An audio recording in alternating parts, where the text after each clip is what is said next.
नमः शिवाय। ॐ नमः शिवाय। ॐ नमः शिवाय। ॐ नमः शिवाय। ॐ नमः शिवाय। ॐ नमः शिवाय।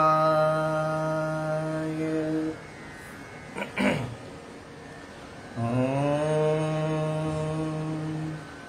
नमः शिवाय। ॐ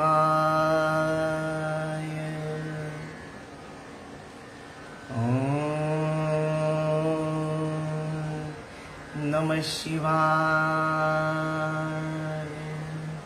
ॐ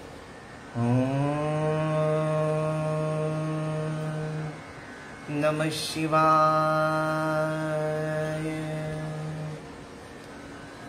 ॐ नमः शिवाय।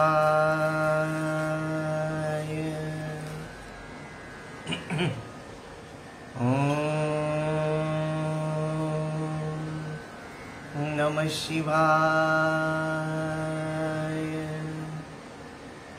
ॐ नमः शिवाय। ॐ नमः शिवाय। ॐ नमः शिवाय।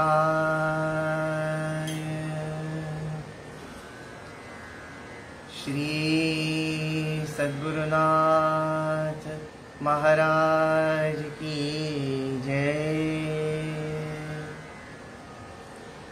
सजयति सिन्दूरवदनो देवो यत्पादपङ्कजस्मरणम् वासरमणिरिव तमसा राशिनाशयति पापानां।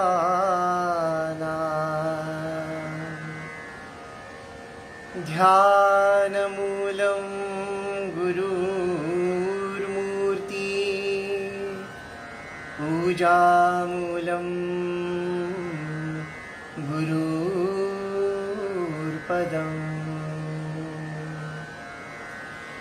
मन्त्रमूलं गुरुर्वाक्यं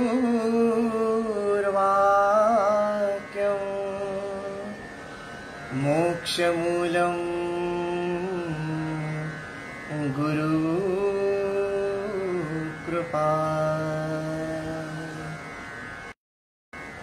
नमः पुण्यजले देवी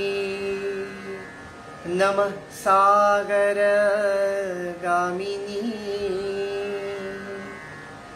नमोस्तु पापनिर्मोचे नमो देवी वरानने। नमोस्तु ते ऋषिवरसङ्घसेविते नमोस्तु ते त्रिनयनदेहनिसृते नमोस्तु ते सुकृतवतां सदा वरे नमोस्तु ते सततं पवित्र पावनी। ह्रीं श्रीं नर्मदायै स्वाहा।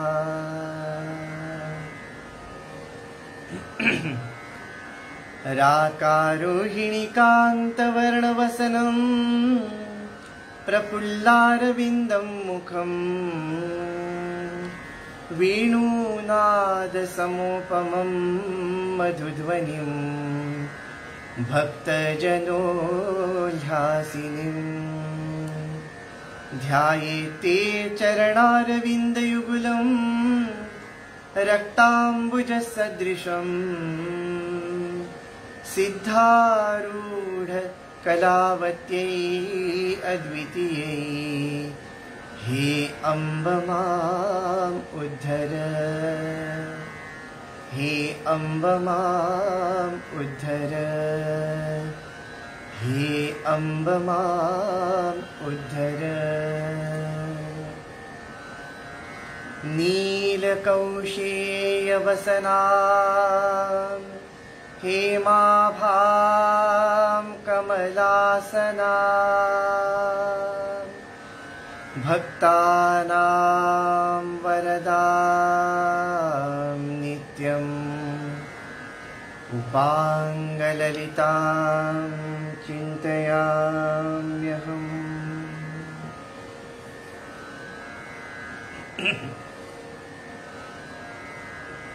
आज अष्टमी, आपल्या या नर्मदा रहस्य ज्ञान यज्ञाचा 8वा दिवस, जगदंबेचा अतिशय प्रिय दिवस। नेहमीच्या परिपाठाप्रमाणे श्रीमद भगवत्पाद आदिशंकराचार्य विरचित नर्मदा लहरी स्तोत्राचा पुढील 4 कडव्यांचा आपण आस्वाद घेणार आहोत। पहिल्यांदा संस्कृत पठण आणि त्यानंतर त्याचा भावार्थ पठण होईल। त्यानंतर आपण नर्मदा रहस्याकडे वळणार आहोत।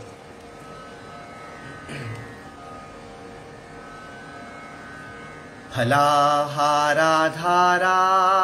नयनगलधारा हि पयसा यशो गायं गायं गलितभवमायं गतधियः हृदि ध्यायं ध्यायं परमशिवकायं गतधियः तवारण्ये धन्या विजितसुरकन्यास्तनुमुचः गुणाधानं मानं विमलतरभानं कृतवतीं सुधासाराकारां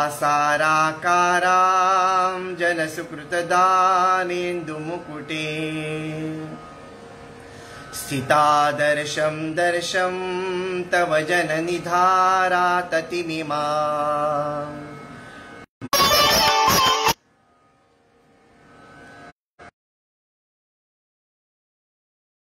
आपाशापाकलितवपुषो यान्ति शिवताम् युगानां सन्धिस्त्वं मनुजगुणतीर्थान्यशिवे मनूनां सिद्धानां त्वमसि परमानन्दजननी चतुर्णां वेदानां भवसि जननी ब्रह्मविदुषी महर्षीणां नृणां वहसि तपसां सिद्धमनघां शिवानां तोयानां तव सलिलसंसर्गशरणम् महाकल्पान्तेऽस्मिन् कुजलपवनाकाशमहसा सदा जीवन्मुक्तास्तव जननि भक्ता क्षितितले त्वमेकानेकासी प्रकृतिगुणसेका त्रिभुवने।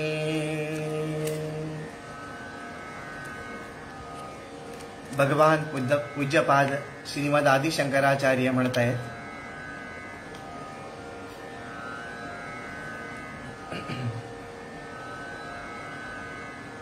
हे नर्मदा माते, तुझे पवित्र जल धैर्यशाली व्यक्तींना नेहमी आनंदित करते।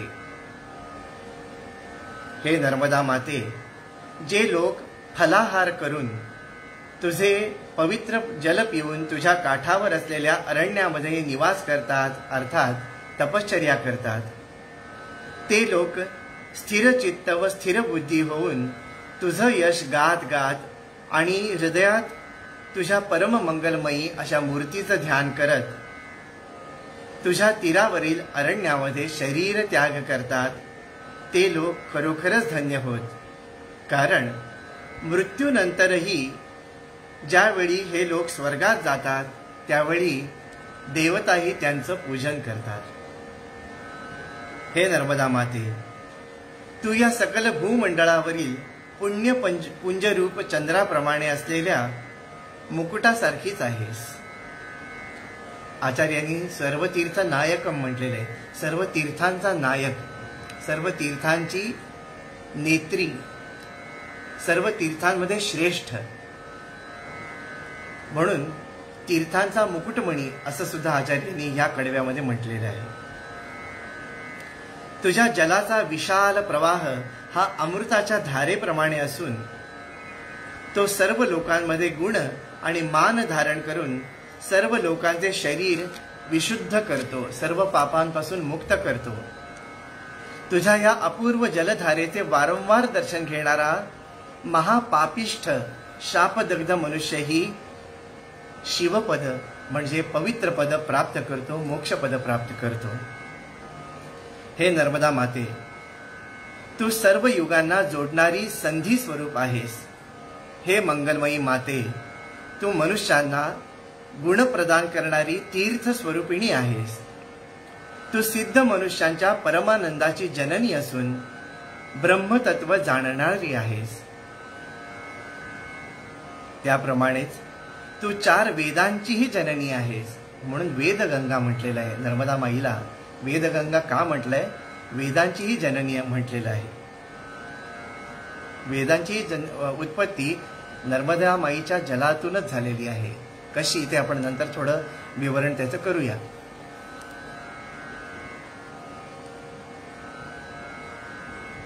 हे जगदंबे, हे नर्मदा माते, तू ब्रह्मविदुषी आहेस आणि महर्षींना आणि मनुष्यांना निर्मल अशी तपस्सिद्धी प्रदान करणारी साक्षात जगन्माता तूच आहेस. हे नर्मदा माते, जे लोक तुझ्या परमपवित्र जलाला शरण जातात, अर्थात तुझ्याच पाण्यात स्नान, तुझ्याच पाण्याचे प्राशन आणि तुझ्याच तीरावर दान करतात, ते तुझे सर्व भक्त महाकल्पाच्या शेवटी पृथ्वी, जल, अग्नी, वायू, आकाश या पंचमहाभूतांचा विनाश झाल्यावर देखील जीवनमुक्त होऊन या भूतलावर हिंडतात. हे माते, तू जरी एकच असलीस तरी त्रिगुणमयी होऊन म्हणजे सत्व, रज, तम या 3 प्राकृतिक गुणांच्या द्वारा अनेक रूप धारण करून या भूतलावर विराजमान होतेस.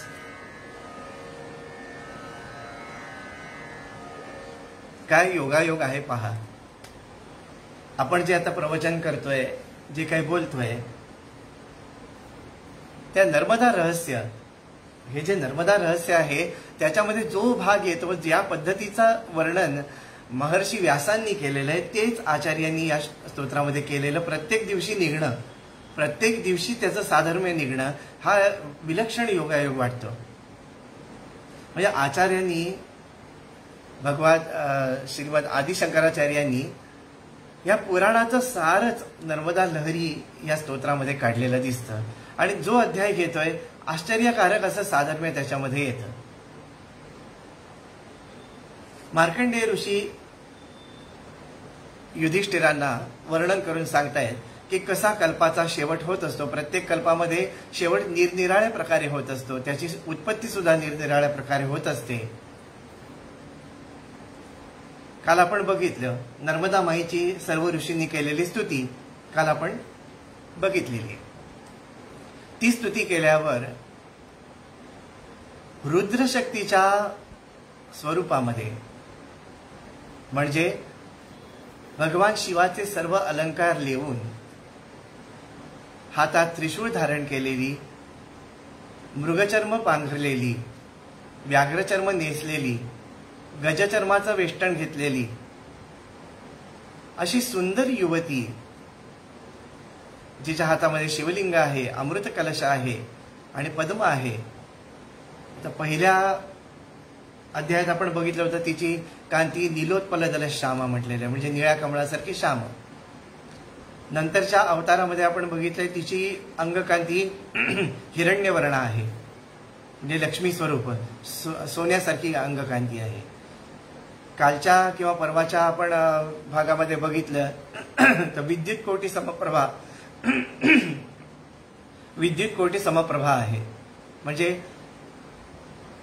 करोडो विजा एकदम चमकल्यानंतर जो काही प्रकाश होईल त्यासारखी तिची अंगकांती आहे.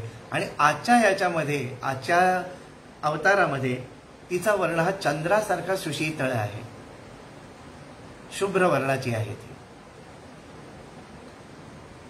आणि ती रुद्रदेहापासून प्रगटल्याचं लक्षण म्हणजे तिने भगवान शिवशंकराचे सर्व जी काही आभूषणं आहेत, नाग यज्ञोपवीत धारण केलेलं आहे.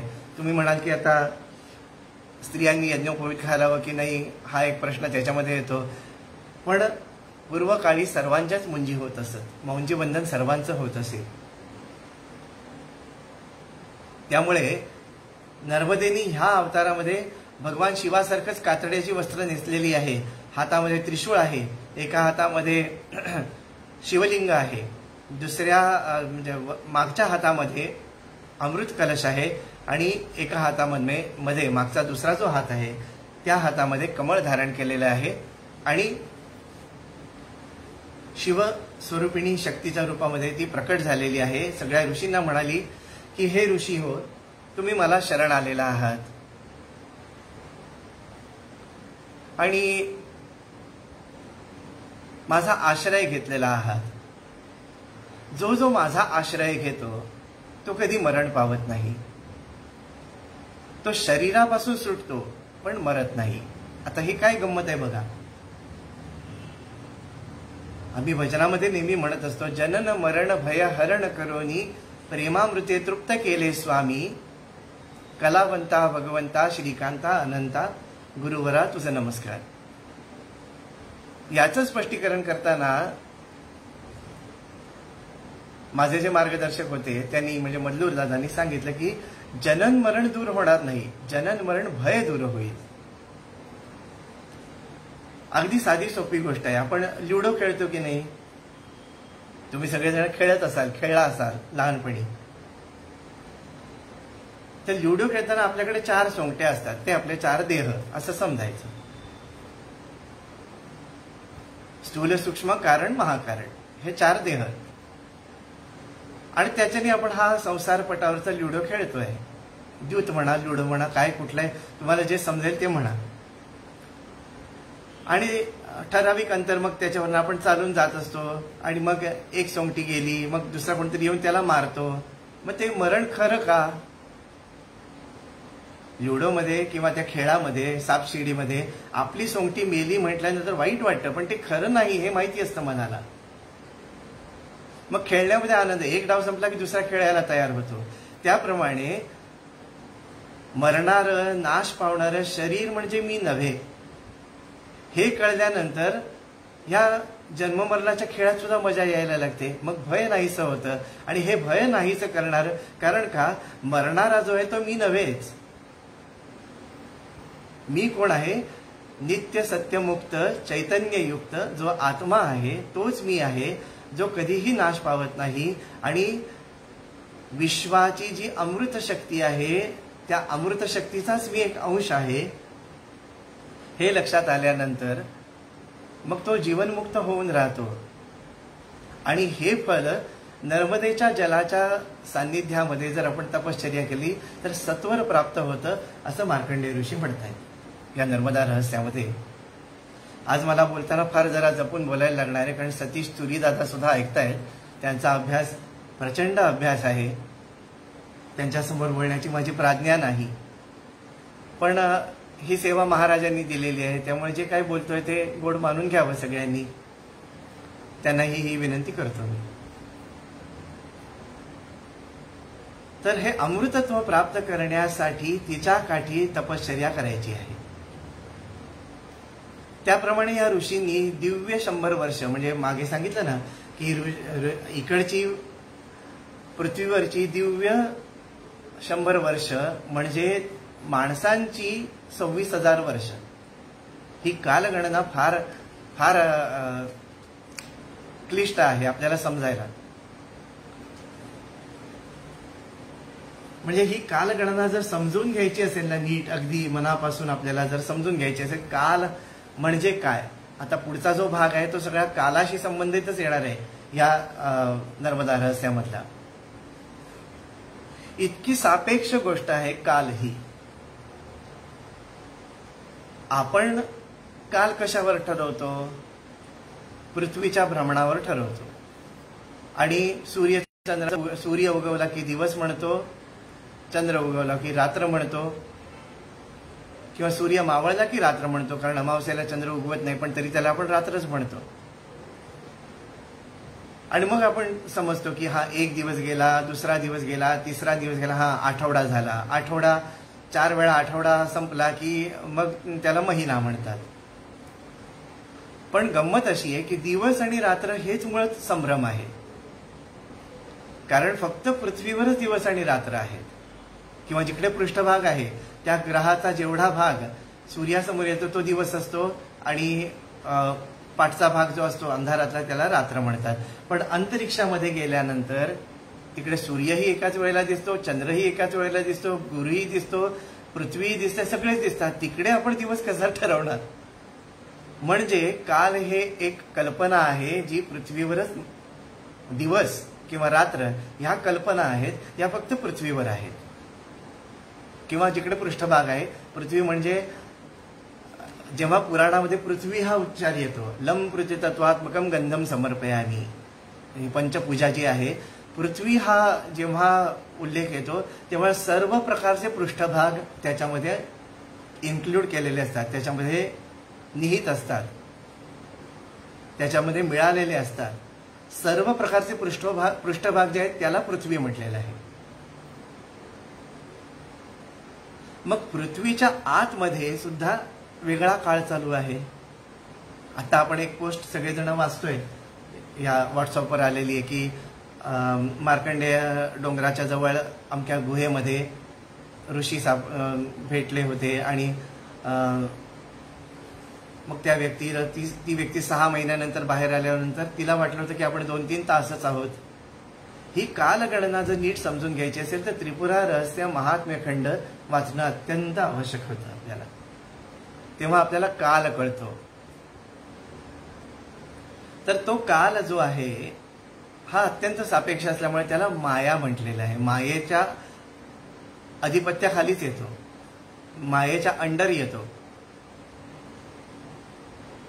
देश काल राग नियती माया हे 5 गाठी आहेत. याच्यानी जो बांधला गेलेला शिव तोच जीव, याला पंचकंचुक असं पण म्हणतात. तर हा काल मायेच्या अधिपत्याखाली येत असल्यामुळे प्रत्येक ठिकाणी काळ वेगळा आहे. मगाशी आपण म्हटलं की अंतरिक्षामध्ये गेल्यानंतर त्याला प्रकाश वर्ष म्हणतात. प्रकाशाला जेवढा वेग, प्रकाशाचा जेवढा वेग असेल, प्रकाशाला पोहोचायला जेवढा वेळ लागतो ते प्रकाश वर्ष. म्हणजे आपल्या वर्षाशी त्या वर्षाचा काही संबंध नाही. आपली कित्येक वर्ष म्हणजे तिकडचं एक प्रकाश वर्ष आहे. त्याप्रमाणे आता हे आपण का सांगितलं तर इकडे उल्लेख आलेला आहे की दिव्य 100 वर्ष, दिव्य शतवर्ष असा आलेला आहे. आणि त्याचे कालगणना म्हणजे पृथ्वीवरची 26,000 वर्ष. आता जे कोण सायन्सचे अभ्यासक आहेत त्यांनी हे प्रपोर्शन काढा की बाहेरचं एक दिव्य वर्ष म्हणजे पृथ्वीवरची किती वर्ष. आपल्याकडची 2600 वर्ष झाली की एक दिव्य वर्ष होतं, असा साधारण अंदाज आपण काढू शकतो. तर अशी दिव्य शतवर्ष ह्या ऋषींनी तपश्चर्या केल्याचा उल्लेख आहे. का ही दिव्य शतवर्ष सांगितली? तर पृथ्वीचा विनाश झालेला आहे, होणार आहे याची त्यांना पूर्वकल्पना होती. म्हणून त्यांनी आता मृत्यूचं भय आपल्याला असतं किंवा तो अप्रिय असतो आपल्याला. पण ह्या ऋषींचा जन्म मरणाच्या फेऱ्यातून सुटायची त्यांची इच्छा असल्यामुळे ते नर्मदेला शरण आलेले होते. आणि शिवपुत्री नर्मदा कधीही मरणार नाही, कधीही मरत नाही. ती अनंत अशा परमेश्वराची अनंत शक्ती आहे. हे मार्कंडेय ऋषींच्या तोंडून ऐकल्यामुळे ते मार्कंडेय ऋषींकडे आले होते आणि मार्कंडेय ऋषींसहित सर्वजण नर्मदा माईच्या काठावर आले होते आणि तिकडे ते सगळेजण स्तुती करत उभे होते. काल आपण तो 13वा अध्याय स्तुतीचा संपूर्ण स्तुतीच आहे. त्या अध्यायामध्ये स्तुती सांगितलेली आहे, म्हणजे स्तोत्र. ते दिव्य स्तोत्र आहे. ते युगांताच्या वेळेला म्हणायचं स्तोत्र आहे. युगाचा अंत. आता आपण युगक्षय, काल आपण बघितलं युगक्षय होताना हे स्तोत्र महाप्रभावशाली आहे असं म्हटलेलं आहे त्या अध्यायामध्ये. त्यानंतर जगदंबा प्रकट झाली. जगदंबा प्रकट झाली ती कुठल्या रूपामध्ये ते सुरुवातीला मी आता सांगितलं की शिवानी जर स्त्री रूप धारण केलं तर शिव कसे दिसतील. शिवानी जर कोमल कन्येचं रूप धारण केलं तर तिच्या अंगावर कुठली कुठली आभूषणं असतील. त्या प्रकारे शिवाची शक्ती, अंगभूत शक्ती नर्मदा ऋषींसमोर प्रकट झाली आणि म्हणाली की तुम्ही चिंता करू नका. तुम्ही तुमच्या सर्व स्त्री पुत्राधिकांसमवेत तपश्चर्या केलेली आहे, ती अतिशय फळाला आलेली आहे आणि तुम्ही निर्भयपणे ह्या प्रलय काळामध्ये सुद्धा नष्ट न होता जीवनमुक्त होऊन विचरण करा या त्रैलोक्यामध्ये. हे वरदान त्यांनी नर्मदा माईनी ऋषींना दिलेलं आहे. आणि त्यामुळे ते सर्वजण जे कोण ऋषी होते मार्कंडेय ऋषींबरोबर ते सर्वजण जीवनमुक्त झाले. जीवनमुक्त ही काय अवस्था आहे तर आपण मोक्ष म्हटल्यानंतर मेल्यावरच असं डोक्यात आपल्या येत असतं. पण देहाचा विसर पडून कुठल्याही भावभावना नाहीत, सर्व घडणाऱ्या गोष्टींकडे जो कोणी साक्षी भावाने बघतो. काल आपण बघितलंय की आत्मनशा में देह भुला के साक्षी होकर रहना, रे मन मस्त सदा दिल रहना. ही अवस्था म्हणजे जीवनमुक्ताची अवस्था.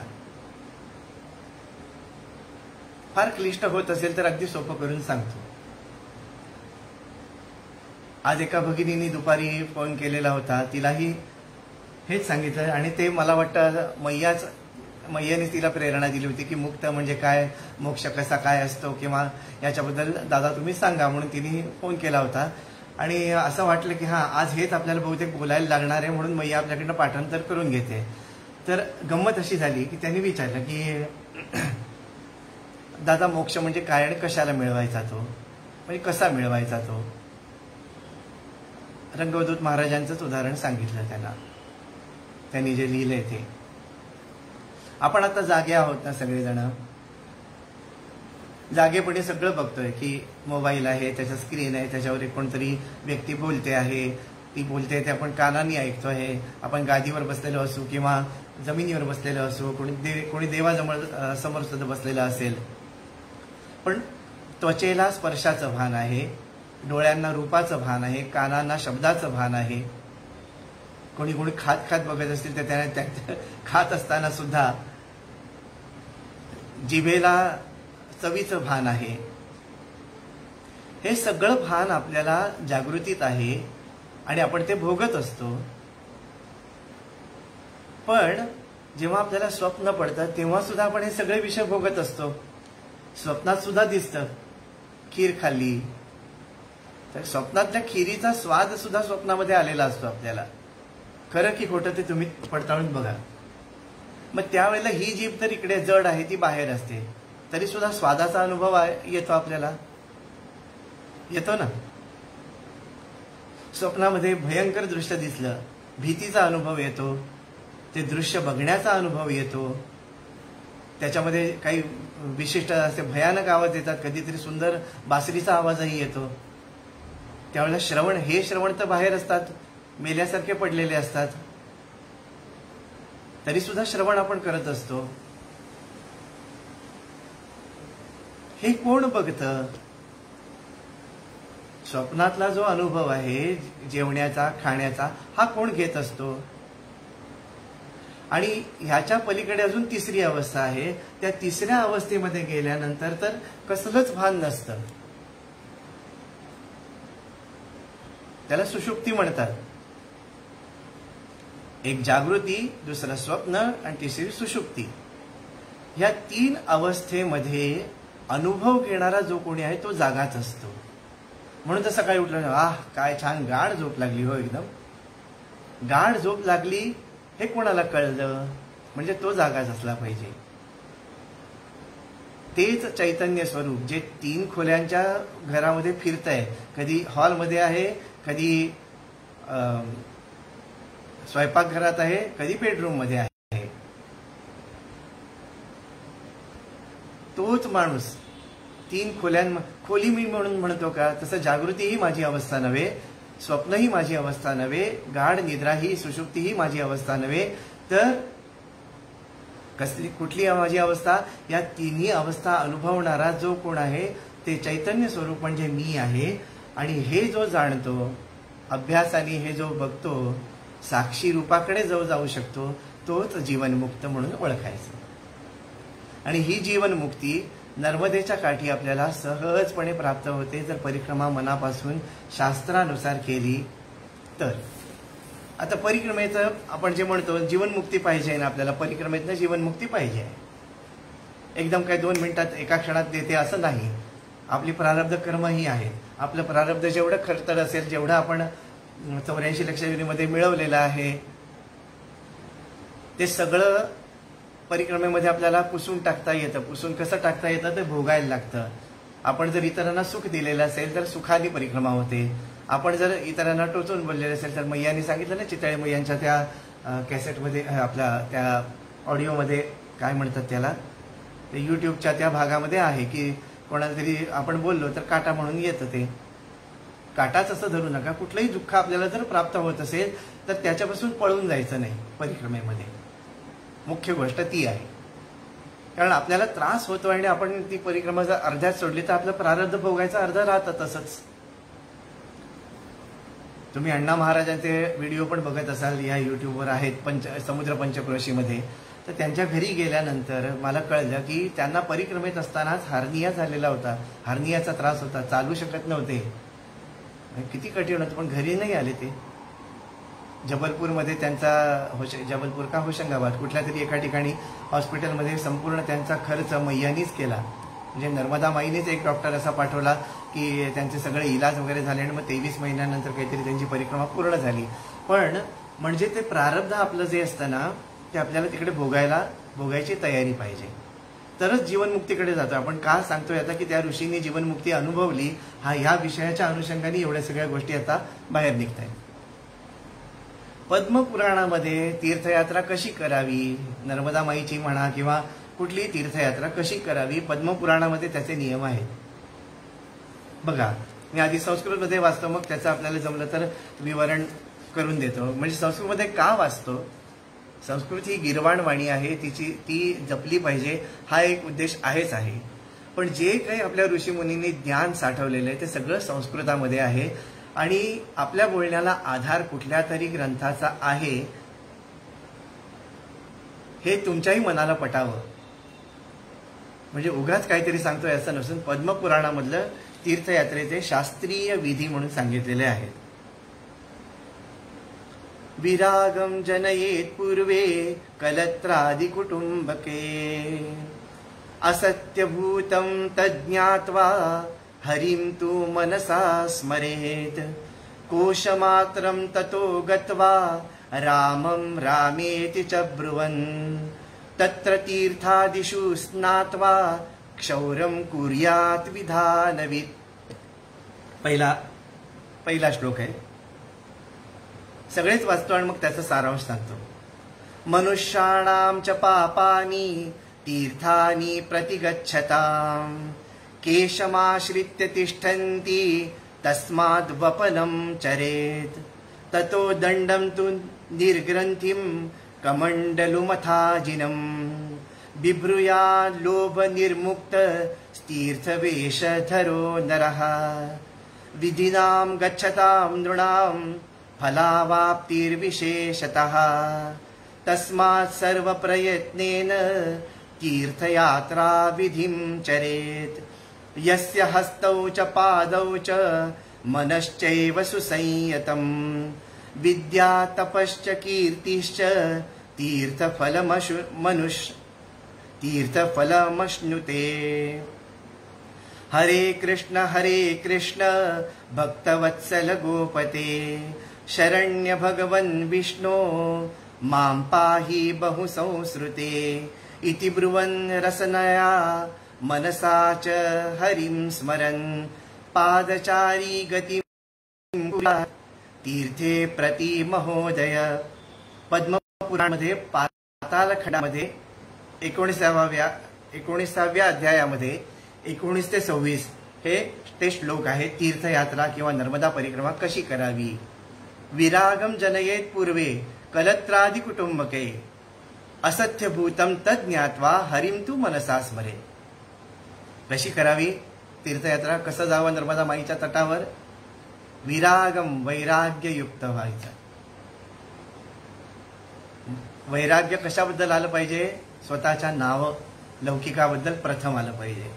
दुसरं आपले पुत्र कलत्र, जे कोण पुत्र मित्र बायको सगळ्यांबद्दल वैराग्य आलं पाहिजे. ते सगळे असत्य आहेत हे बुद्धिपूर्वक जाणलं पाहिजे. हे जाणून हरिम तू मनसा स्मरेत, मनामध्ये फक्त हरिचिंतन असावं. काय कठीण गोष्ट आहे. पहिलीच किती कठीण गोष्ट आहे पहा. आमचे मध्य प्रदेशमधले गुरुबंधू नव्हे सर्वच परिक्रमावासी एक सुंदर पद म्हणतात. मैया अमरकंठवाली तुम हो भोली भाली. त्याच्यामध्ये काय म्हणतात ते. नहीं हमारा कुटुंब कबीला नहीं तात और मात. हा अभंग अगदी छान. नाही हमारा कुटुंब कबीला नाही तात और मात वगैरे सगळं म्हणून वगैरे झालं की महाप्रसाद व्हायला साधारण थोडा वेळ असतो. मग त्यावेळेला हे ऑब्झर्वेशन हळूहळू केलेलं असतं आपण. म्हणजे आपण कसं नसावं म्हणून केलेलं आहे. दोष दाखवण्यासाठी नव्हे. आणि मध्य प्रदेशमधले नव्हे तर आपण सगळेच जण, तुम्ही मी सगळेच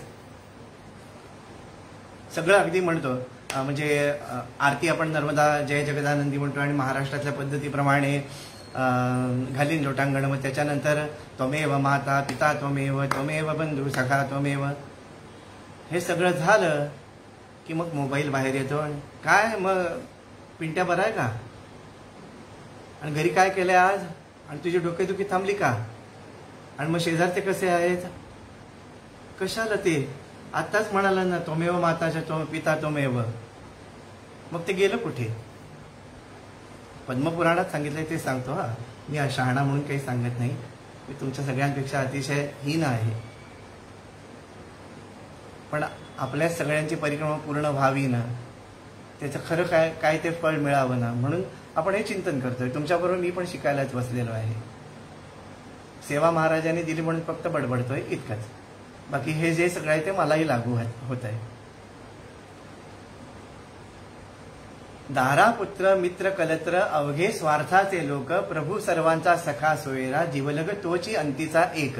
परमपूज्य आई नित्योपासनेमध्ये आम्हाला सांगतात नेहमी.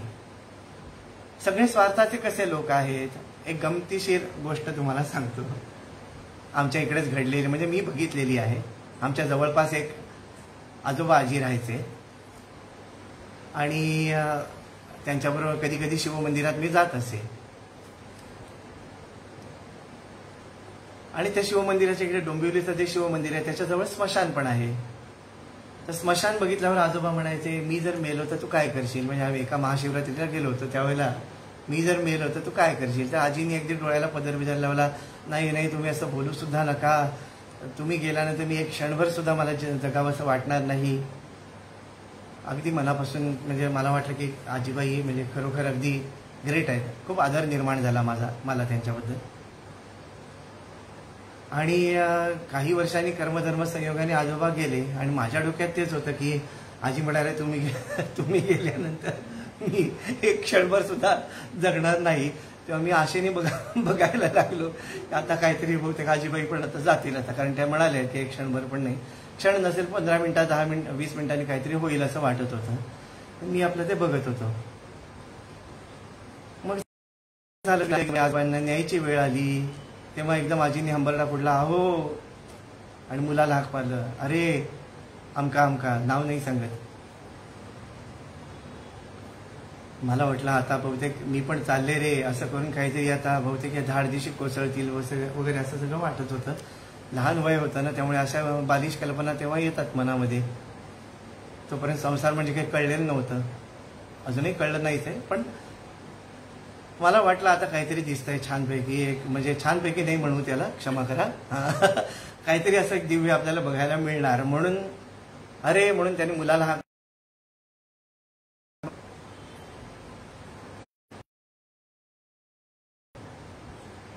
त्यांच्या हातातली सोन्याची अंगठी काढून घेतलीस का. आता मी आजींजवळच होतो ना, म्हणजे काय आजी बोलतायत, म्हणजे आता मी चालले वगैरे असं मला वाटलं, असं काहीतरी म्हणतील. त्या म्हणाल्या त्यांच्या बोटातली सोन्याची अंगठी काढून घेतलीस का. दारा पुत्र मित्र कलत्र अवघे स्वार्थाचे लोक,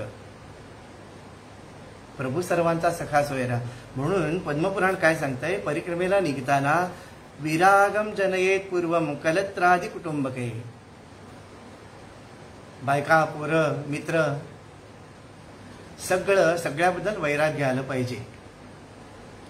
4 महिन्यांनी आपण येणार आहोत ना, असं आपण मनाची कल्पना करतो. 4 महिन्यांनी आपण येणार, केव्हा येणार हे माईलाच माहिती असतं खरं तर. पण निघताना तरी आपण की आता मी परत केव्हा येईन आशा नाही धरायची. ती परिक्रमा खरी आहे. असत्यभूतम तज्ञात्वात, म्हणजे ते खोटं आहे. कोण, माझे सगळे नातेवाईक, माझे धन दौलत, माझं घर, हे सगळं खोटं आहे असं पूर्ण वैराग्य धारण करून परिक्रमेला निघावं. ही पहिली अट. मला बरेच जण फोन करून विचारतात ना, म्हणून सांगितलं की परिक्रमेचे नियम काय आहे. तर पहिल्यांदा हे वैराग्य आपल्याकडे आहे का ते बघायचं. फार कठीण गोष्ट आहे ती. म्हणजे आता बसनी परिक्रमा करतात ना, मला मी टीका करतोय खरंच समजू नका, माझी ती योग्यता नाही. पण परिक्रमा बसनी होऊ शकते का हो. एसी हॉटेलमध्ये राहून परिक्रमा होऊ शकते का हो. जर वैराग्य नाही तर मग माईच्या परिक्रमेचा खरा जो मार्कंडेयांना किंवा इतर ऋषींना किंवा रंगवदूत महाराजांसारख्या संतांना, नाना महाराजांसारख्या संतांना जो अनुभव आला तो आपल्याला कसा बरं येईल. आपण फक्त आल्यावर सांगता हा माझ्या पण 3 परिक्रमा झाल्या. कशा झाल्या. बसनी झाल्या. पायी झालेल्या सुद्धा तितक्या बरोबर होत नाहीत आपल्या परिक्रमा, कारण वैराग्य नाही. वैराग्य म्हणजे कसं असतं. आता एका गोष्टीने सांगतात, तर त्या आजींचं आपल्याला कळलं की हे सगळं कसं खोटं असतं. शब्द असतात फक्त की मी पण तुमच्यानंतर एक क्षणभर राहणार नाही. सगळं बायकोचं नवऱ्यावर इतकं प्रेम आहे असं नवऱ्याला वाटत. असं नवऱ्या म्हणजे बायको गेल्यानंतर नवरा काही देह सोडत नाही, कारण त्याला देहाची आसक्ती असतेच. बायकोला स्मशानात पोचवून आल्यावर त्याला सुद्धा चहा लागतोच. नाही थोडासा चहा, थोडं शिणवठा जाईल. लोक पण म्हणतात तो पण रडत रडत पितो, पण पितो चहा. असं म्हणत नाही की आता अन्नपाणी त्यागीन म्हणून. त्यामुळे हे सगळेजण आपण एकमेकांवर फक्त स्वार्थापोटी प्रेम करत असतो. जोपर्यंत समोर आहे, उपयोगी आहे, तोपर्यंत आपलं प्रेम असतं. हे सर्व खोटं आहे असं समजून मग माईच्या काठावर जावं परिक्रमेसाठी. एकच कोश आपल्या जवळ ठेवावा. कुठला कोश. राम रामेति च ब्रुवन्. फक्त आपल्या गुरूंनी दिलेलं नाम ते आपल्या बरोबर घेऊन जायचंय तिकडे. मला निघताना विचारतात किती पैसे बरोबर ठेवू. आता त्यांच्यासाठी हे उत्तर आहे, राम हेच आपलं धन आहे. पायोजी महिने राम रतन धन पायो. आता राम नाम म्हटल्यावर ते म्हणतात की पण आम्हाला आईंनी ओम नमः शिवाय दिलंय, मग राम म्हणायचं की ओम का. डोक्यामध्ये असं येतं. राम आणि शिव एकच आहे. तुमच्या गुरूंनी दिलेलं मंत्र घ्यायला ते तुमचं धन आहे त्या परिक्रमेमधलं, आणि ते धनच तुम्ही जेवढं वाढवता येईल तेवढं वाढवायचं आहे. नर्मदा ही अशी बँक आहे की नामधन अतिशय तिकडे तुम्हाला 100% व्याज मिळतं. त्याच्यावर मुद्दल तसंच राहतं आणि 100% व्याज मिळतं. अशी एक बँक म्हणजे नर्मदा आहे.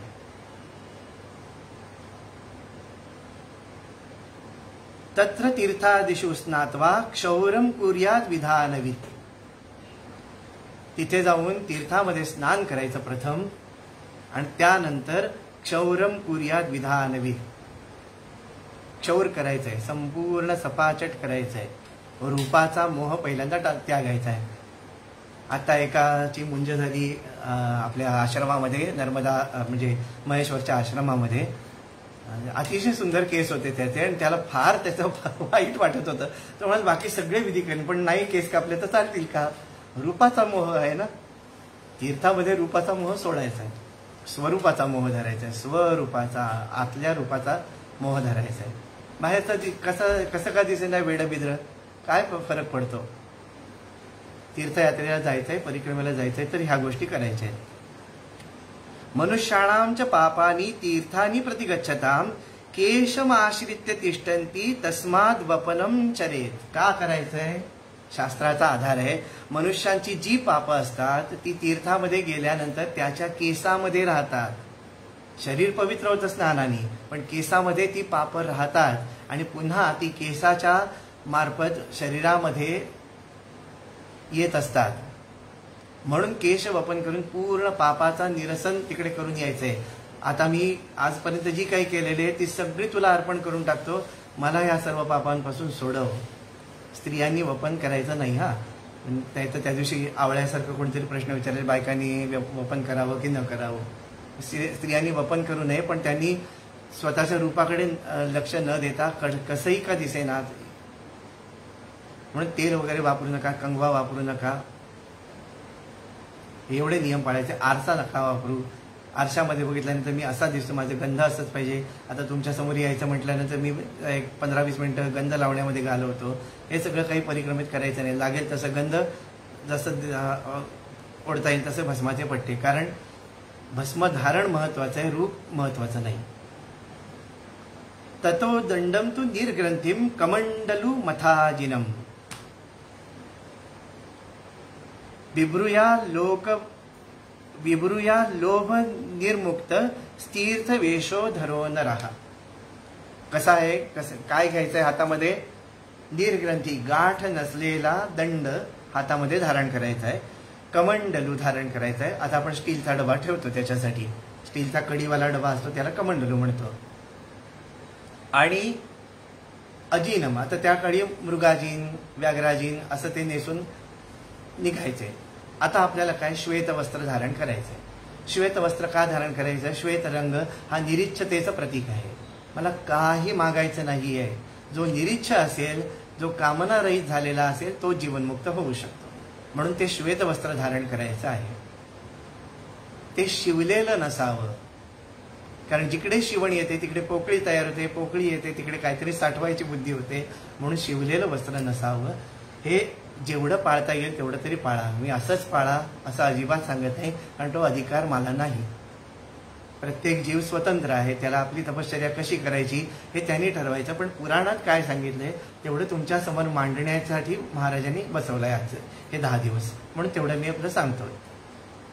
न शिवलेलं वस्त्र घाला. एक वस्त्र म्हणजे कटिवस्त्र म्हणतात त्याला. कमरे खालचा भाग झाकण्यासाठी एक वस्त्र, कमरेच्या वरचा भाग झाकण्यासाठी उपर्ण आणि अंतर्वस्त्र. डोक्याला आपण मुंडण केलेलं असतं. ताप सहन करायचा आहे असंच खरं सांगितलेलं आहे, पण त्याच्यात शास्त्रामध्ये सूट अशी दिलेली आहे की डोक्याला तुम्ही एक वस्त्र गुंडाळू शकता. ते वस्त्र हे ह्या वस्त्रांमध्ये गणलं जात नाही, शिरोवस्त्र जे आहे ते, कारण कान वगैरे झाकून थंडी अतिशय असते. जर देहाला जेवढं कमीत कमी देहाचे चोचले पुरवता येतील तेवढं पुरवायचे. मिनिमम रिक्वायरमेंट काय आहे शरीराची तेवढंच तिकडे घ्यायचं आहे. कारण ह्या रिक्वायरमेंट्स आपण भरपूर बरोबर घेऊन गेलो तर आपली तपश्चर्या होत नाही. मला हे पाहिजे, मला ते पाहिजे, मला चहा पाहिजे, चहा लागतो, अमकं लागतं, तमकं लागतं असेल तर मग घरी बसायचं, घरी नामस्मरण करा. जेव्हा तुमच्यामध्ये वैराग्य येईल त्यावेळेला परिक्रमेला निघा, असं पुराणाचं मत आहे.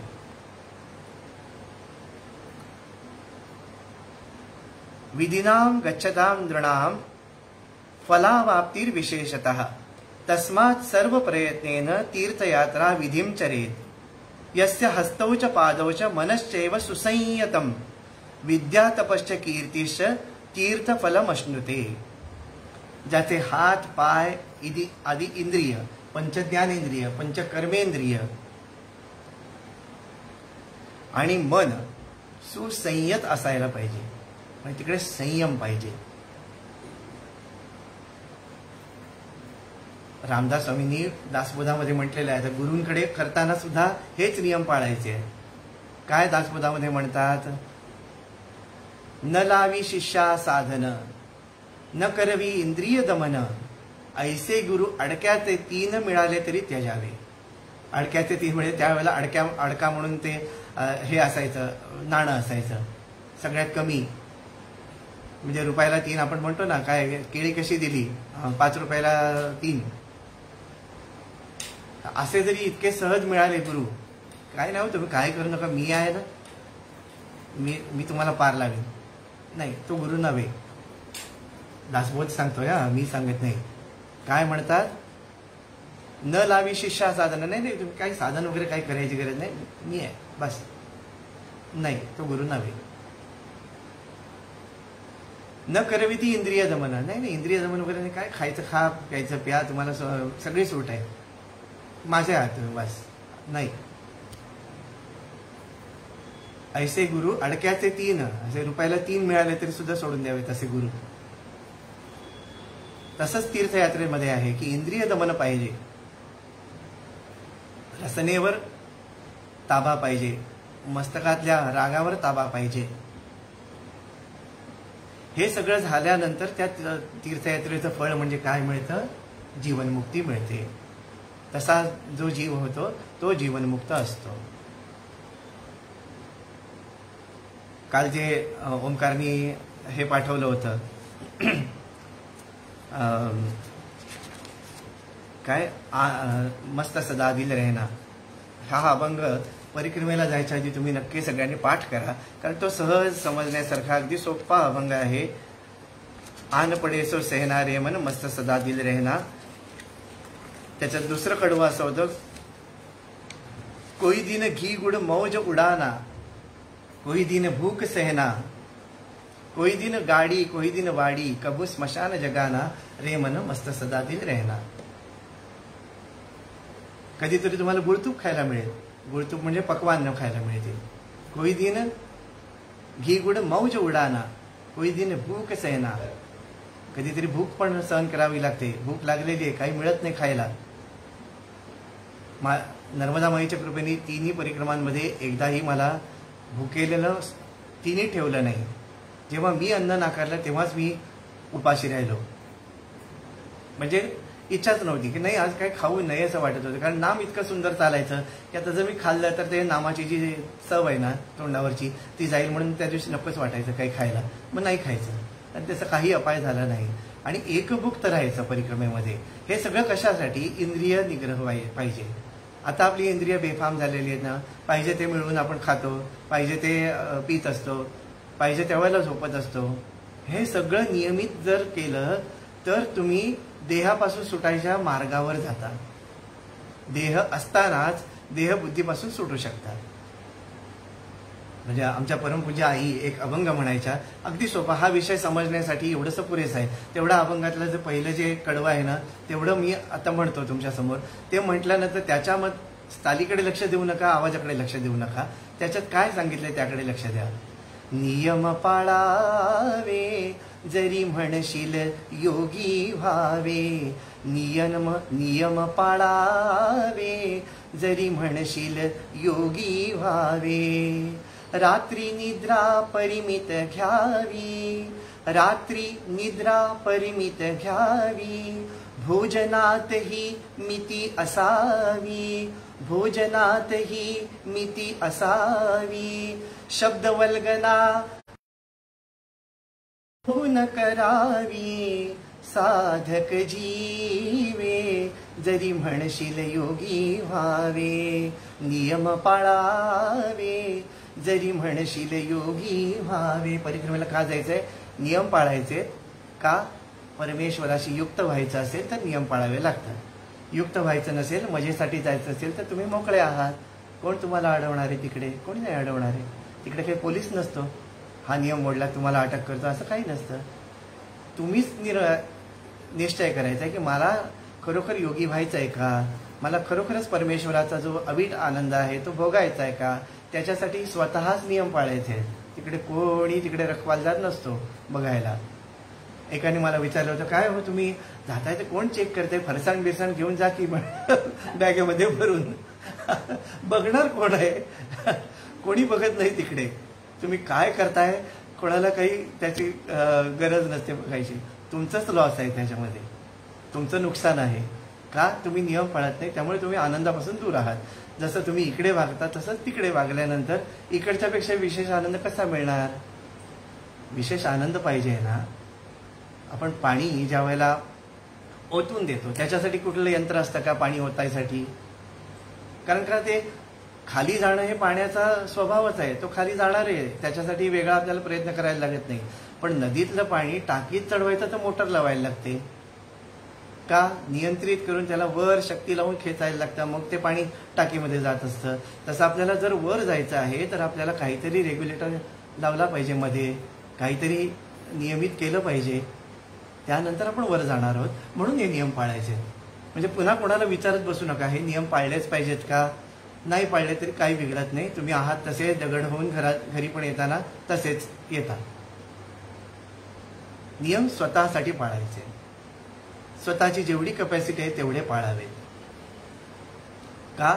आपल्याला आहे त्यापेक्षा वर जायचं आहे, त्याच्यासाठी ही शक्ती पाहिजे आणि ही शक्ती नियमातून मिळते. पाणी आपण नियमित करतो आणि मग ते पाईपमधनं वरती जातं आणि मग ओतायचं असेल त्यावेळेला कसंही ओतलं तरी चालतं, ते खालीच जाणार आहे. तसं परिक्रमेमध्ये असताना आपल्याला किंवा माईच्या काठावर गेल्यानंतर ज्यावेळेला साधना करतो त्यावेळेला हा नियम मोडला तर काय होतं? काय म्हणजे चालतं का नियम?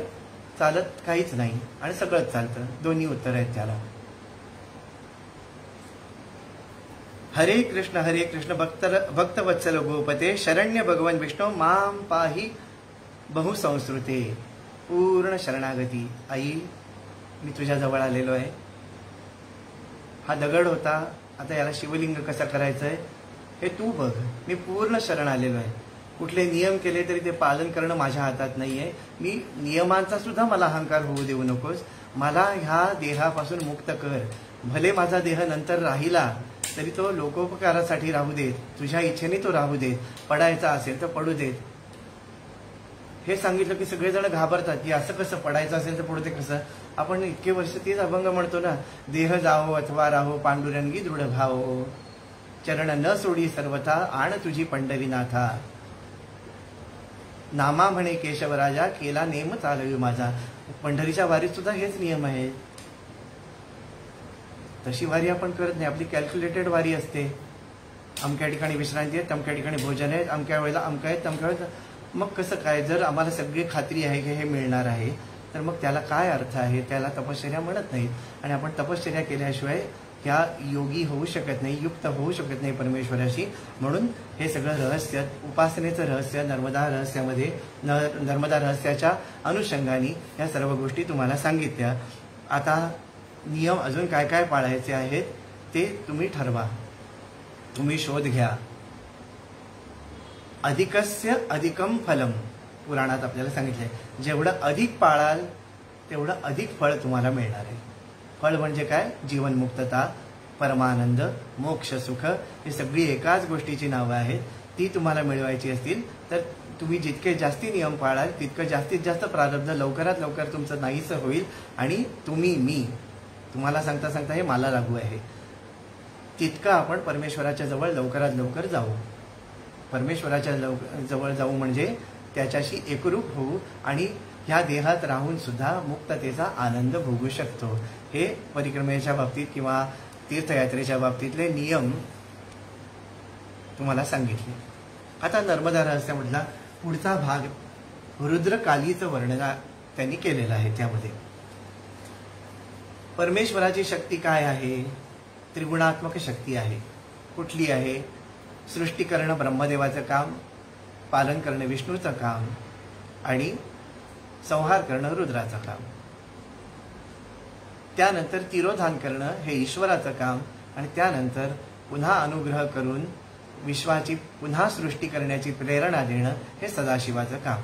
आपण सांब पण त्यालाच म्हणतो, ईश्वर पण त्यालाच म्हणतो, रुद्र पण त्यालाच म्हणतो. जरी एकाच परमेश्वराची नावं आहेत म्हणून ती सगळी शंकराची नावं आहेत असं आपण म्हणत असतो. विष्णू सहस्त्रनामात सुद्धा सर्वशर्व शिवस्थाणूर भूतादीर निद्रव्य म्हणून आहे. त्याच्यामध्ये तो सर्व तोच आहे. ती कार्य करत असताना त्या शक्तीला ते नाव दिलं जातं. जसं घट्ट असताना आपण बर्फ म्हणतो, द्रवरूप झाल्यावर त्याला पाणी म्हणतो, आणि वाफ रूप झाल्यावर त्याला म्हणजे वायुरूप झाल्यावर त्याला वाफ म्हणतो. पण असतं तेच.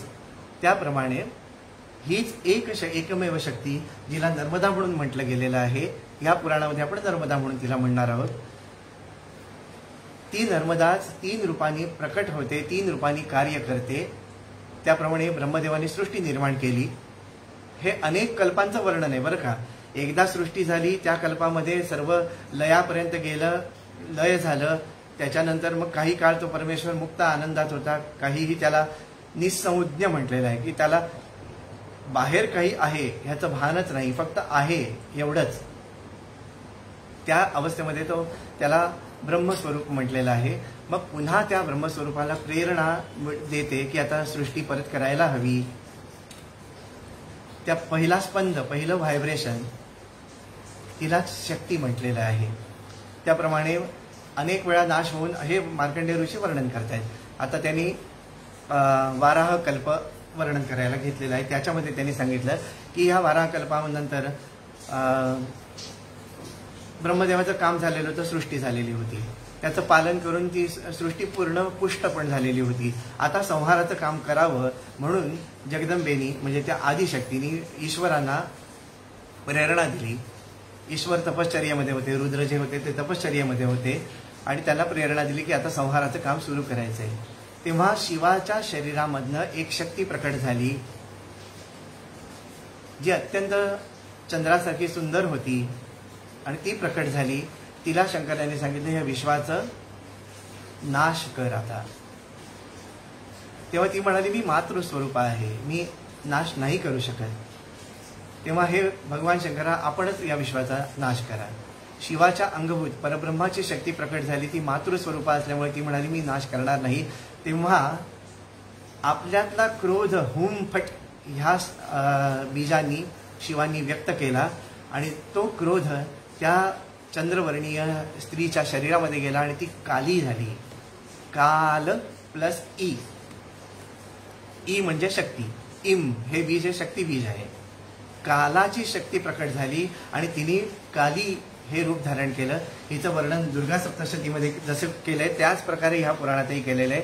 विचित्र कटवांगधरा नरमाला विभूषणा द्विपी चर्म परिधाना शुष्क मांसाती भैरवा अति विस्तार वदना जिव्हा ललन भीषणा निमग्ना रक्तनयना नादा पुरित दिङ्मुखा सा वेगेनाभिपतिता घातयंती महासुरा. महाकाली कशी प्रकट झालेली आहे त्या स्त्रीच्या शरीरातनं, तर विचित्र खटवांगधरा, खटवांग धारण केलेलं आहे. नरमाला विभूषणा, नरमुंडांची माळा गळ्यामध्ये घातलेली आहे. द्विपी चर्म परिधाना म्हणजे हत्तीचं, द्वीप म्हणजे हत्ती, हत्ती 2दा पाणी पितो म्हणून त्याला द्वीप. एक एक नाव जे घेतलेलं आहे ना फार गमतीशीर आहे, त्याला खूप अर्थ असतो प्रत्येक नावाला. द्वीप, प म्हणजे पिणे, पिबती पिणे. द्विपी 2दा पाणी पिणार म्हणजे तो सोंडेच्या द्वारे आधी, म्हणजे सोंड हे त्याचं नाक आहे, त्या नाकाच्या द्वारे आधी ते पाणी सोंडेमध्ये भरून घेतो आणि त्यानंतर मुखामध्ये घालतो, म्हणजे ते 2दा पितो. म्हणून द्विपी चर्म परिधाना. त्या 2दा पाणी पिणाऱ्या प्राण्याचं चर्म म्हणजे कातडी, गजचर्म तिने अंगावर धारण केलंय. शुष्क मांसाती भैरवा, कोरडं पडलेलं असं मांस हातामध्ये घेऊन दातांनी तोडत तोडत ती या विश्वाचा संहार करते. आज अष्टमी आहे, आईसाहेबांचं वर्णन आज त्याच करून घेत आहेत. कसा काय योगायोग असतो, त्या कुठल्या दिवशी काय बोलावं हे त्यांनीच ठरवलेलं असतं. त्याप्रमाणे अगदी सांगण्याच्या ओघामध्ये आज अष्टमीच्या दिवशी आईसाहेबांचं वर्णन होत आहे. सृजनाला सुद्धा तिचीच प्रेरणा, पालनालाही तिचीच प्रेरणा, आणि संहारालाही तिचीच प्रेरणा आहे. त्याप्रमाणे ती कालाची शक्ती, म्हणून काल प्लस ई, इम म्हणजे शक्ती, त्या काली रूपामध्ये ती प्रकट झाली आणि तिने या अनंत ब्रह्मांडाचा पुन्हा पुन्हा पुन्हा पुन्हा प्रहार करून खंड विखंड करून टाकलं. संपूर्ण विश्व खंड विखंड करून टाकलं. देव सुद्धा आकाशामधून चट चट चट चट असा शब्द करत जळत जळत जळत खाली पडले. ती नाश करते म्हणजे फक्त असुरांचाच नव्हे, तर जेव्हा ती संहार रूपिणी होते, म्हणून नर्मदा माईला म्हणताना आरतीमध्ये काय म्हटलं, रुद्री पालंती ती रुद्र रूप तिने अजून दाखवलेलंच नाही आपल्या आपण जेवढा आपला जीवनकाल झालेला आहे, मैयाचं रुद्ररूप कधी बघायलाही नको मिळायला. कारण ती ज्यावेळेला रुद्ररूप धारण करते त्यावेळेला संपूर्ण विश्वच नष्ट करून टाकते. ते रुद्री पालंती ह्या आरतीमधला जो शब्द आहे त्याच्यातला रुद्ररूप आज आपण बघतोय माईचं. तिने सगळ्यांना नष्ट करून टाकलं आणि ती एकटीच अनेक रूप झाली आणि अनेक ठिकाणी अनंत कोटी ब्रह्मांडामध्ये ती गेली आणि अनंत कोटी ब्रह्मांडांचा नाश करून एक शुद्ध सत्वरूप, म्हणजे काय म्हणतात त्याला, पोटेन्शियल. बीजामध्ये झाडाचं पोटेन्शियल असतं ना, मला आता नेमका त्याचा मराठी शब्द आठवत नाही किंवा संस्कृत शब्द आठवत नाही. त्या सर्व गुणांना स्वतःमध्ये सामावून घेतलं, विश्व संपूर्ण नष्ट झालं आणि ते जे शिव होते, परमशिव, ते एका पर्वताप्रमाणे पडून राहिले. अमरांचा स्वामी शिव, त्याचं कट म्हणजे शरीर, अमर कट, अमर असलेला जो शिव, त्याचं कट म्हणजे शरीर हे एका पर्वताप्रमाणे पडलं आणि त्याच्यावर आईसाहेब विराजमान झाल्या. तेच अमरकंटक म्हणून आपण आता म्हणतोय. त्याचा जो काही आपण अपभ्रंश केला, अमरकंटक. तर अमर अशा शिवाचं शरीर म्हणजे तो मेकल पर्वत म्हणजे साक्षात शिवाचं शरीर आहे. तेव्हा त्याला पाय लावताना, त्याच्यावर चढत असताना, अमरकंटकला जात असताना प्रथम, हे पिताजी, तुमच्या शरीराला पाय लावतो, क्षमा करा. क्षमा याचना करून अमरकंटक चढायला सुरुवात करायचं आहे. अमरकंटकमध्ये जात असताना वारंवार लोटांगण घालायचं आहे. साक्षात शिव तिकडे पडलेला आहे आणि त्याच्यावर शक्ती रूपाने आईसाहेब विराजमान झालेले आहेत, म्हणून त्याला अमरकंटक हे नाव पडलेलं आहे. आणि हे अमरकंटक, त्याच्यामध्ये 32 प्रसिद्ध तीर्थ आहेत. कधीतरी तीर्थ महिमा वर्णन करता करता आपण त्या तीर्थांचाही परामर्श घेऊया की कोणती तीर्थ आहेत. अमरकंटकला गेल्यानंतर आपण कुठली कुठली तीर्थ बघावी. बऱ्याच जणांना माहीतही आहे, काही सगळे अज्ञानी आहेत म्हणून सांगायला बसलो नाही, पण कधीतरी आपण एक आनंदासाठी पुन्हा पुन्हा आपण त्याचा आनंद घेऊया. तर कधीतरी जर मैयाने प्रेरणा केली तर ती 32 तीर्थांचं वर्णन पण सांगेन. पण दुर्गाधारादी अत्यंत छान ठिकाण आहेत. ज्वालेश्वर आहे, नंतर 2 धारा म्हटलेलं आहे, कपिल धारा आहे. ही सर्व ठिकाणं प्रसिद्ध आहेत.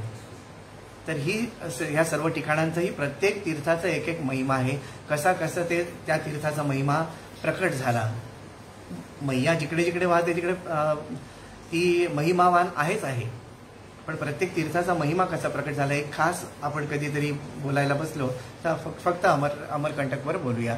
पण अमरकंटक हे नाव कसं पडलं, तरी सर्व विश्व नष्ट झाल्यानंतर शिव पर्वताप्रमाणे पडून राहिले, स्थाणूप्रमाणे, स्थाणू म्हणजे स्थिर, पर्वताप्रमाणे पडून राहिले आणि त्याच्यावर शक्तिरूपाने आईसाहेब विराजमान झाल्या आणि तेच उदसृष्टीला कारणीभूत झालं.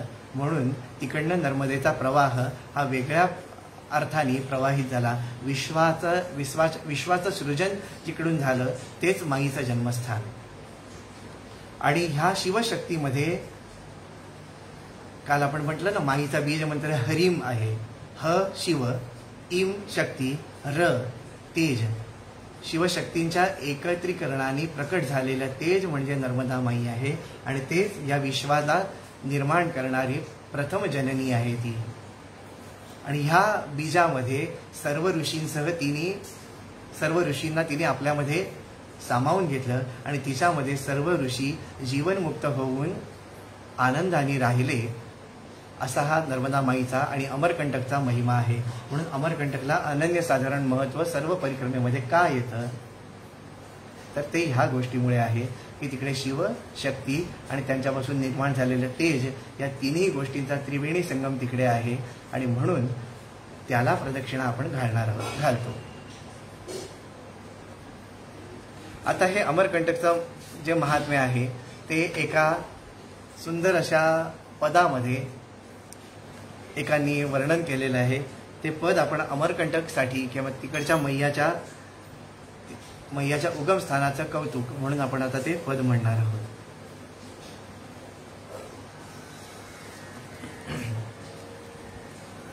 एखादा कवी त्या अनन्यसाधारण प्रतिभेने विश्वाच्या मुळालाच कसा काय हात घालतो, हे अतिशय सुंदर भजन आहे. ते भजन आज आपण म्हणूया. ते म्हटल्यानंतर नर्मदा माईचं व्यासकृत जी स्तुती आहे ती, आणि त्यानंतर जी काही प्रेरणा देईल ती कुठली आरती आपण म्हणूया. म्हणजे जय जगदानंदी किंवा टेंबेस्वामी महाराजांनी केलेली आरती, आणि त्याच्यानंतर हे पुष्प आपण माईच्या चरणावर अर्पण करणार आहोत. आपण महाराष्ट्रातले असल्यामुळे पारंपरिक कीर्तनातली जी चाल आहे ती मी ह्या हिंदी अभंगाला ती बसली, म्हणजे ती चाल, तर त्या चालीमध्ये हे म्हणतो. आणि हे पदसुद्धा परिक्रमा करत असताना जर तुम्ही ऐकलत, म्हटलत, तर बऱ्याच गोष्टींचा उलगडा होऊ शकेल. मात श्री नर्मदे हर है तेरे आधार, नर्मदे है तेरे आधार, है तेरे आधार, मैया है तेरे आधार, मैया है तेरे आधार, है तेरे आधार, नर्मदे है तेरे आधार. मूर्ति मनोहर मंगलकारी, नीलांबर है मगर सवारी, रूप अनुपम भव भयहारी, महिमा अमित अपार, मैया है तेरे आधार, महिमा अमित अपार, मैया है तेरे आधार.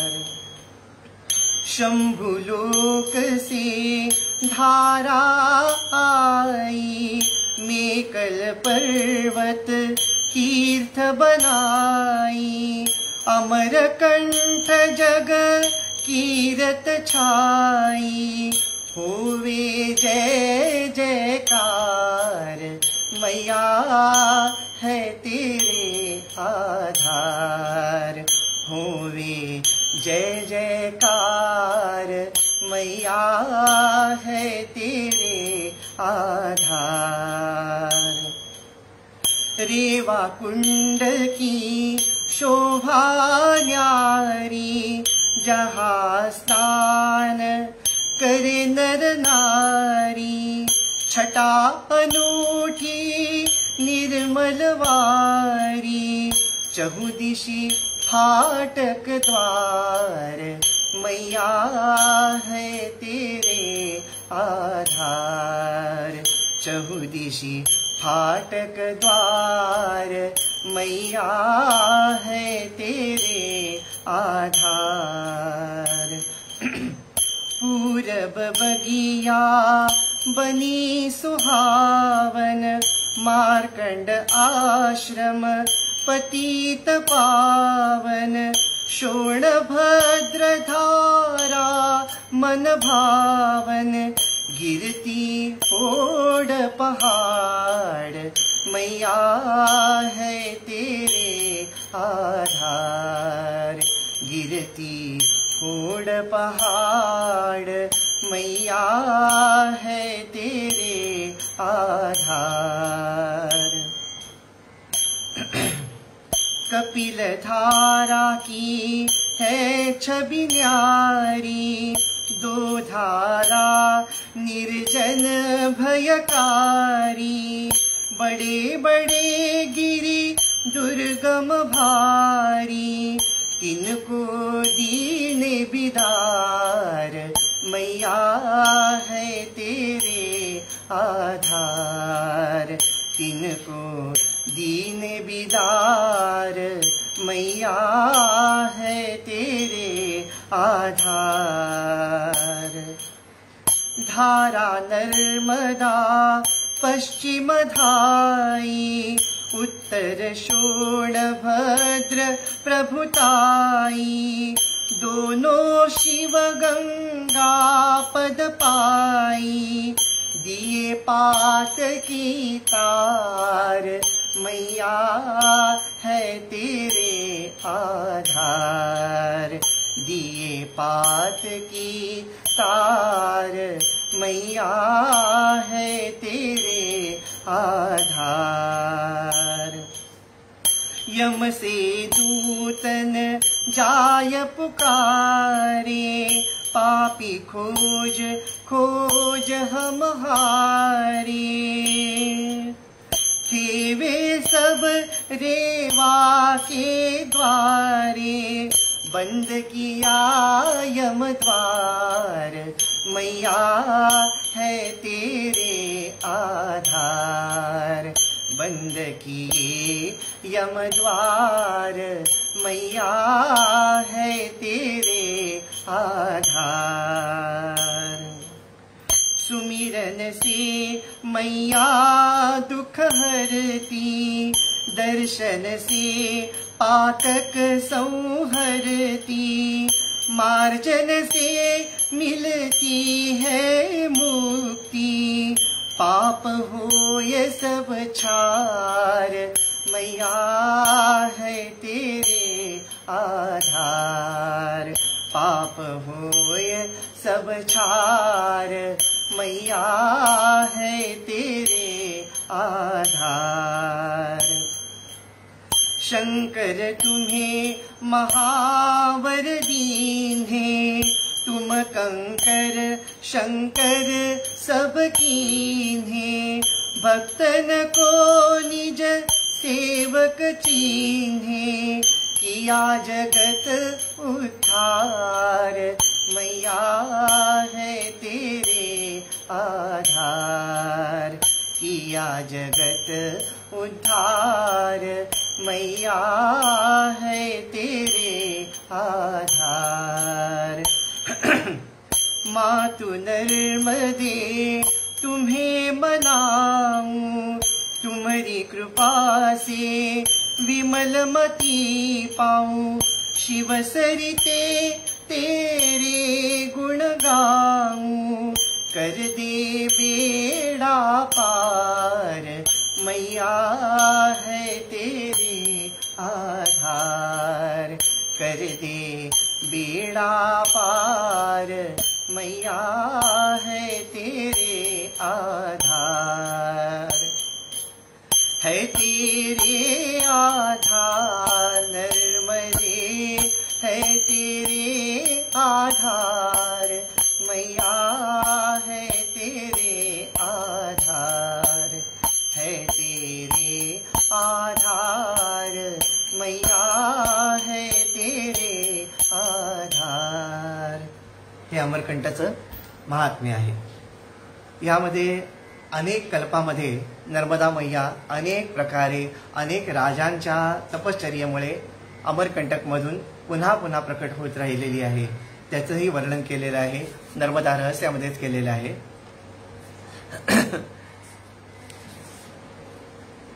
पुरुरवा जो राजा होता, एका प्रलयाच्या वेळेला सगळी पृथ्वी सुकली होती, पूर्ण सुकून गेलेली होती। आणि आता लोकधारणा करणं हे राजाचं कर्तव्य आहे। लोक कशी मोक्ष मार्गाला जातील जिवंत असतानाच, ह्याची काळजी सुद्धा राजांनी करायची असते। तेव्हा अनेक ऋषी मुनींना त्यांनी विचारलं की कुठल्या प्रकाराने या पृथ्वीचं पालन मी करू शकतो। तेव्हा ऋषी मुनीने सांगितलं की शिवांच्या हृदयामध्ये जिनी निवास केलेला आहे, त्या नर्मदेला कसंही करून तू पुन्हा पाचारण कर या पृथ्वीवर। ती गुप्त रूपात आहे, तिला प्रकट कर। मैया नष्ट कधीच होत नाही ना, पण तिला प्रकट करण्याचं सामर्थ्य, त्याच्यासाठी तपश्चर्या लागते। तर या पुरुरवा राजांनी अत्यंत घोर तपश्चर्या केली। तेव्हा शिवजी प्रकट झाले आणि म्हणाले की तुझी काय इच्छा आहे? तर म्हणे जगाच्या कल्याणासाठी नर्मदा माईला पुन्हा प्रकट व्हायला सांगावं। ती सध्या गुप्त रूपाने वाहते आहे, ती कधीही नष्ट पावत नाहीच, पण तिला प्रकट व्हायला सांगावं। तेव्हा शंकरांनी सांगितलं बाबा दुसरा काय तरी वर माग, हा काही तुला मी देणं शक्य नाही, कारण तिची ज्या वेळेला इच्छा असेल तेव्हाच ती प्रकट होत असते। तेव्हा पुरुरवा म्हणाला की महाराज मला दुसरा कुठलाच वर नको, ज्याप्रमाणे आपलं मूल मरताना आईला बघवत नाही, त्याप्रमाणे माझी प्रजा मरताना मला बघवत नाही, तेव्हा तिला त्या माझ्या प्रजेच्या कल्याणासाठी माईला तुम्ही प्रकट करा, एका कल्पामध्ये त्यांनी सांगितलं असं. त्यानंतर भगवान शिवानी नर्मदेला सांगितलं की आता तुम्ही प्रकट होऊन वाहायला लागा, कारण ह्या पुरुरव्याने अतिशय तपश्चर्या केलेली आहे. तेव्हा नर्मदा माई म्हणाली की मी जर पृथ्वीवर पाय ठेवायचा तर मला योग्य ठिकाण पाहिजे, कारण मला धारण करेल असं पवित्र ठिकाण पृथ्वीवर कुठलं असेल ते तुम्ही दाखवा, त्याप्रमाणे मी प्रकट होईल. तेव्हा पुरुरव्याने पुन्हा भगवान शंकरांना सांगितले की आपणच तिला धारण करू शकता, दुसरं कोणी करू शकत नाही. तेव्हा भगवान शिवानी सांगितलं की मेकल पर्वत हे माझंच शरीर आहे, अमरकंठ हे माझंच स्थान आहे, तेव्हा तू पुन्हा माझ्याच आधाराने प्रकट हो.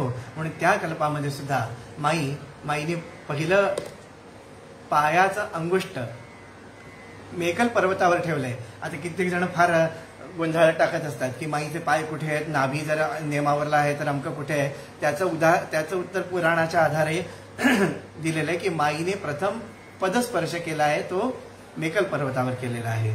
त्यामुळे आईच्या पोटातून पहिल्यांदा मुलाचं डोकं बाहेर येत असतं, तर त्या आधाराने जर बघितलं तर माईचे पाय पर्वतावर आहेत आणि माईची नाभी नेमावरला आहे आणि माईची वेणी ही समुद्रामध्ये आहे, म्हणजे तिचं डोकं जे आहे ते समुद्रामध्ये आहे, असं ह्या पुराणाच्या आधारे आपण सांगू शकतो.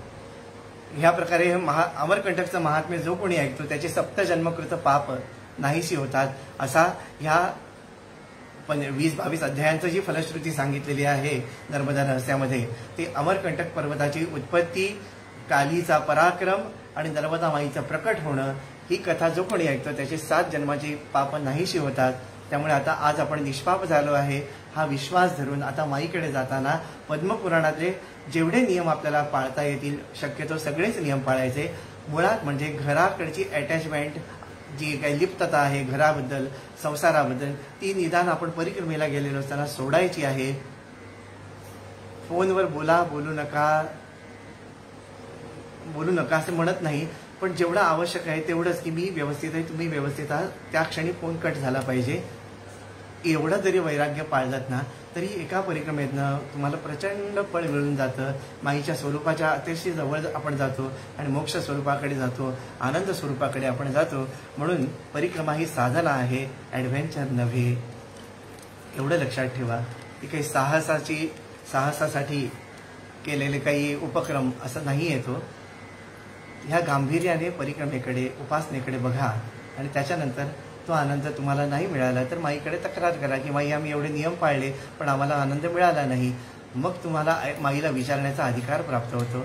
पण आपण काहीच पाळणार नाही आणि परिक्रमे काही नाही, आम्ही जाऊन बघितलं पण कुंटेंनी जे लिहिलंय काही तसं नाही आहे. काही नाही म्हणजे ती दृष्टीच तुम्हाला नाही आहे.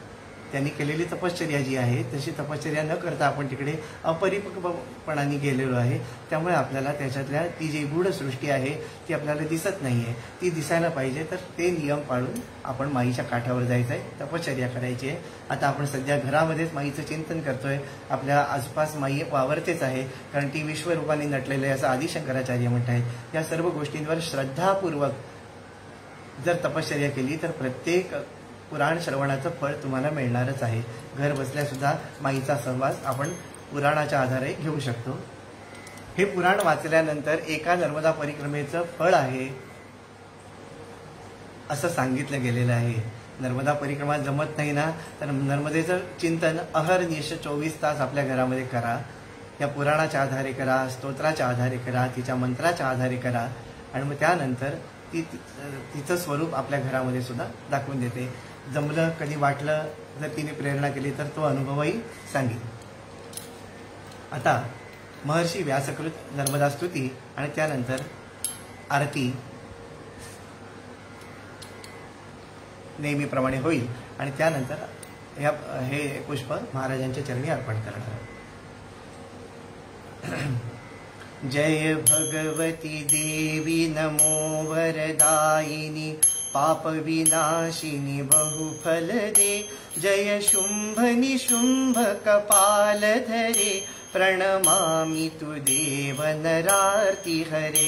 जय चंद्र दिवाकर नेत्रधरे, जय पावक भूषित वक्त्रवरे, जय भैरव देह निलीन परे, जय अंधकर रक्त विशोष करे, जय महिष विमर्दिनी शूल करे, जय लोक समस्तक पाप हरे, जय देवी पितामह रामनते, जय भास्कर शक्र शिरोवनते, जय षण्मुख सायुध ईशनुते, जय सागर गामिनी शंभुनते, जय दुख दरिद्र विनाश करे, जय पुत्र कलत्र विवृद्धि करे, जय देवी समस्त शरीर धरे, जय नाक विदर्शिनी दुख हरे, जय व्याधि विनाशिनी मोक्ष करे, जय वांछित दायिनी सिद्धवरे। ओम जय जगदानंदी मैया जय आनंद कंदी, ब्रह्मा हरिहर शंकर रेवा शिव हरि शंकर रुद्री पालन्ति। ओम जय जगदानंदी देवी नारद शारद तुम वरदायक, अभिनव पद चंडी ओ मैया अभिनव पद चंडी। सुर नर मुनि जन सेवत, सुर नर मुनि जन ध्यावत, शारद पदवंती। ओम जय जगदानंदी देवी धूम्रक वाहन राजत, वीणा वादयति ओ मैया वीणा वादयति। झुमकत झुमकत झुमकत झननन झननन झननन रमती राजन्ती। ओम जय जगदानंदी देवी बाजत ताल मृदंगा, सुरमंडल रमती ओ मैया सुरमंडल रमती। तोडितान तोडितान तोडितान, तुडडड तुडडड तुडडड रमती सुरवंती। ओम जय जगदानंदी देवी सकल भुवन पर आप विराजत, निश दिन आनंदी ओ मैया सब जुग आनंदी। गावत गंगा शंकर सेवत रेवा शंकर, तुम भव मेटंती। ओम जय जगदानंदी मैया जी को कंचन थाल विराजत, अगर कपूर बाती ओ मैया अगर कपूर बाती।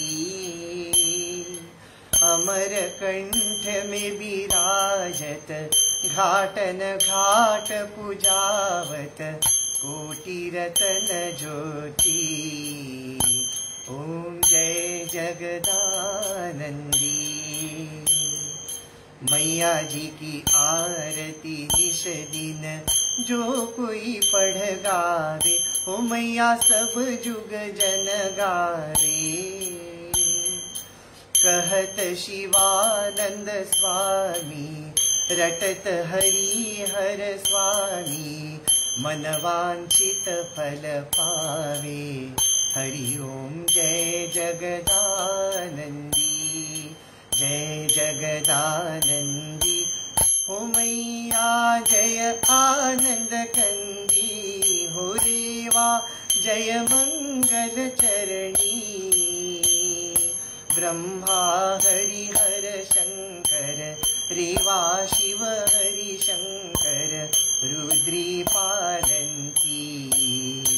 ओम जय जगदानंदी हरि ओम जय जगदानंदी हरि ओम जय जगदानंदी।